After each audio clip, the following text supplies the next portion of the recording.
Hello and welcome to the She Reads Romance Books podcast, the ultimate show for romance book lovers looking for the best books worth reading. I'm your host, Leslie Murphy, and in each short episode, I share my favorite book list of recommendations so you know exactly what to add to your must-read list. Join me as I explore the romance genre and have fun collecting book boyfriends along the way, because life is better with a love story.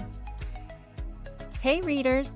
It's actually starting to feel like fall here in North Carolina. The weather is taking a turn for a little bit cooler temperatures, but it got me thinking how I really don't miss the winters and the cold weather at all.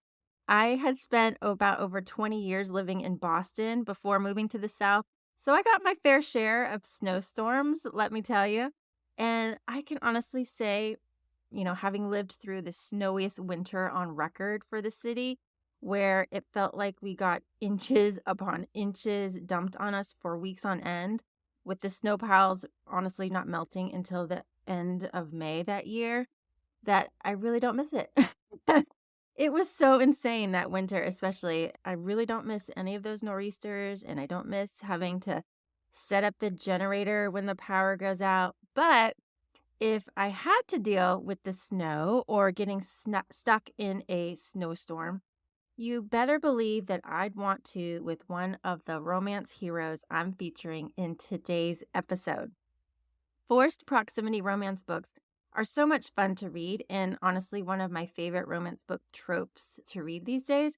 And I especially love snowed in romance books where the main characters have no choice but to hunker down with each other to ride out the storm. And ride each other they often do to pass the time. Am I right in these books? But if you like this microtrope, then I'm sharing 5 of my favorite snowed-in romance books that you'll want to add to your TBR list. Let's dive in. Book 1 on my list is the first book that popped into my head when I was considering this episode, and it's Credence by Penelope Douglas. Now, Credence has gotten a lot of love on Book Talk, but it's also a polarizing book because people either love it or they don't. It has almost 27,000 reviews on Goodreads, which is amazing. And those who love it are probably readers who love taboo romance books, because that is definitely how I'd characterize this romance. And it's not a short book either, coming in at about 470 pages, but I found myself totally sucked into this story. So to set the stage for this one, we meet Tiernan, who is 17, almost 18, but not quite. She is the only child of a film producer and his starlet wife, who both of them basically ignored Tiernan her entire life until one day they suddenly pass away. And so she's sent to live with her uncle, Jake, her father's stepbrother. He's her only living relative, and he's just assumed guardianship of her. Jake, however, lives in the mountains of Colorado with his 2 sons, Noah and Caleb, basically on this compound at the height of the mountain, sort of away from this really small town where they just go in to get their supplies and stuff. And once winter hits, it's really just the 4 of them living in their house until eventually the spring thaw comes. I don't really know how much to say about this book without giving spoilers, but given how small the town is and how limited it is with women, all 3, men, boys, take a liking to Tiernan and want her in a carnal way. I forget how old her uncle is, but mind you, they are not blood related. But that doesn't stop him from eventually taking Tiernan's virginity. But then you've got Noah and Caleb who want her too. There's more to this story than just all 3 of them and their attraction to Tiernan, such as, Noah being the carefree son who actually wants to leave the mountain, and then Caleb's story, who is mute. He hasn't spoken since he was a small child. But this book, it definitely pushed my comfort zone as far as the taboo, but I was really hooked and enjoyed the story.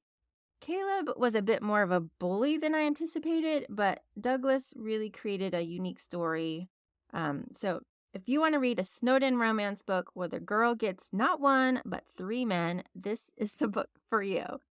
But I should say it's not a reverse harem romance where they all have this, polyamorous relationship, but everybody does get a test drive in Credence. And last I checked, it is available on Kindle Unlimited, so that is definitely another reason to check out this book too. On to book 2 on my snowed-in romance book list. It is The Gamble by Kristen Ashley.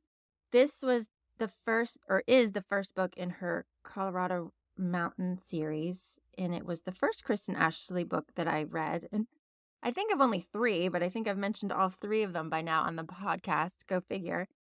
But starts as a forced proximity romance, but it's really so much more because, gosh, this book is long. It is almost 700 pages. And if they were just snowed in for the entire 700 pages, that would be a lot. But a snowstorm is what kicks off this romance between Nina and Max. So Nina lives in England, but she's desperate for a change of scenery and some distance from her fiance. So she ups and rents a cabin in the mountains of Colorado just for an escape for a couple weeks. But when she arrives, she finds Max, the owner, still living there.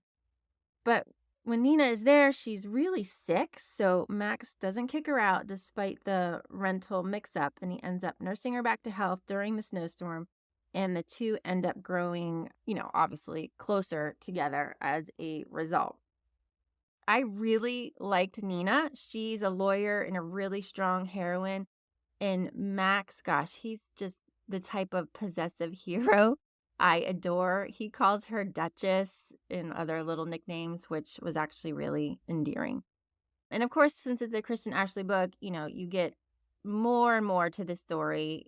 There's a small town mystery, a lot of great side characters, so a lot to love about this romance that all starts with a snowed in meet cute.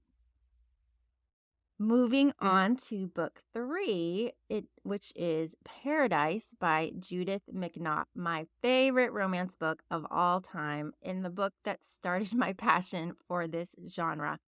I honestly can't believe it's taken me this long on the podcast to mention it. Shame on me. But I had to include it on this book list because there's this really pivotal moment to this second chance romance book where the main characters are snowed in together and forced to face their past. Oh, it was just so good. But Paradise, as I said, it's a second chance romance about 2 people from opposite sides of the tracks. Meredith Bancroft is an 18-year-old who's the only child living with her single father, who runs the famous Bancroft department stores. One night, in an act of rebellion to her controlling father, she hooks up with Matthew Farrell, a young man from the opposite sides of the tracks, who ends up getting Meredith pregnant and marrying her because of the baby. But things transpire that end up ruining their marriage, and the two don't end up seeing each other again until many, many years later when Matthew returns to town, now like a gazillionaire, and he's set on a hostile takeover of the Bancroft department store chain. Given how their relationship started and then soon imploded, there are a lot of feelings between Matthew and Meredith, feelings that really never got shared or expressed. But when they find themselves stuck at his family farm due to a snowstorm, and at a time when Matthew is sick with only Meredith to take care of him, it's finally a time for those feelings and hurts and memories to resurface and be shared. The time that they were forced together because of that storm is one of my favorite parts of the book. It's just so good, but the entire novel is just wonderful. You have to check it out. Now, after reading Paradise, which you totally should if you haven't, you can also read Perfect by Judith McNaught, the next book and second in the series. This is Julie and Zach's story, where they fall in love after being secluded in a Colorado cabin for a week due to snow, but also because he escaped from prison and is holding her prisoner there while he's trying to clear his name. it's definitely another great book by McNaught. So check that one out as well. Book 4 on my list of snowed-in romance books is Billionaire Lumberjack by Gwen McNamee. This is actually a recent read for me because the storyline just sort of intrigued me because, hello, another snowed-in couple. And honestly, the cover is pretty darn awesome too. The male model on the cover is sort of the epitome of Beau, the hero in this story. But, was there a lot of depth to this story? Not really, given the repetition and sort of the predictability of the story, but I still really enjoyed it. This is a book where the two characters are snowed in this cabin in the middle of nowhere, deep in the woods during a crazy blizzard. Brooke is the heroine. She is a woman fleeing Seattle and hoping to spend just a few days at her friend's remote cabin, but she ends up taking a wrong turn in her beat-up truck that basically stalls out in this huge snowstorm. But lucky for her, she ventures into the woods and finds Beau chopping wood in the blizzard. And he brings her in and warms her up since she basically collapsed with mild hypothermia on his doorstep. So most of this book is, the two of them trying not to step on each other's toes while they are in this small cabin, with both of them having these like mysterious pasts and traumas that are really only alluded to in the book and never really shared. But then all of a sudden, Brooke catches a show of Beau in the shower, and that sort of finally breaks the tension between the two, and they start to get it on. And then her past does rear its head, but her issue it's resolved pretty easily and pretty quickly. So if you're just looking for a simple read about two people in a snowstorm, then I say check out Billionaire Lumberjack. And I think I even got it for free at one point, but I'm really glad I gave it a read. The last book on my list of snowed-in romance books is a novella from Jill Shalvis in her Heartbreaker Bay series called One Snowy Night. Her Heartbreaker Bay series is one that I totally binge read after already binge reading all of her Lucky Harbor series books.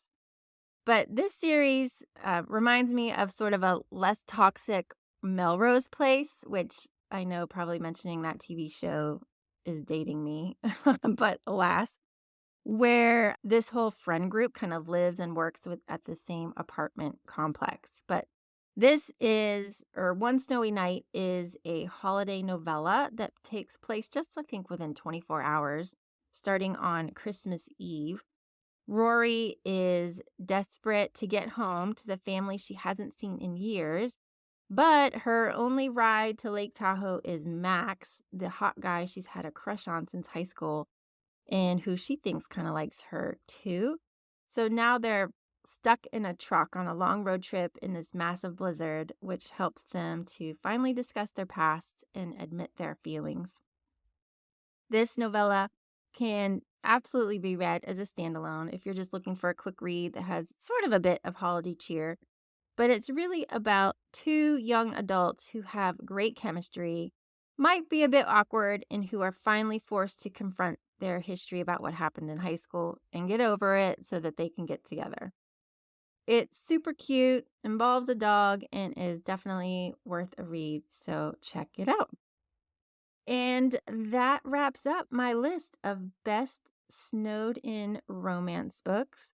If you're looking for even more books to read, you can check out my list of best forced proximity romance books on shereadsromancebooks.com, where I list a lot of books where characters are forced together, like in a snowstorm, but also forced into sharing close quarters, stranded or stuck in the woods, or they're forced on vacation together, and so much more. So I'll include a link for it in the show notes below.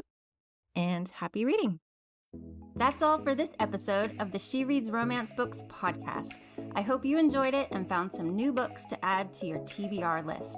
If you did, please subscribe, rate, and review the show on your favorite podcast app. It really helps me reach more romance book lovers like you, and I appreciate your support. If you're a book boyfriend collector like me, then you'll want to join my email list so you never miss a podcast episode or a new book list. Just visit shereadsromancebooks.com/join and sign up today. As a thank you, I'll instantly send you my list of top 10 book boyfriends that will make you swoon. Trust me, you don't want to miss this list. Thank you for listening, and until next time, happy reading.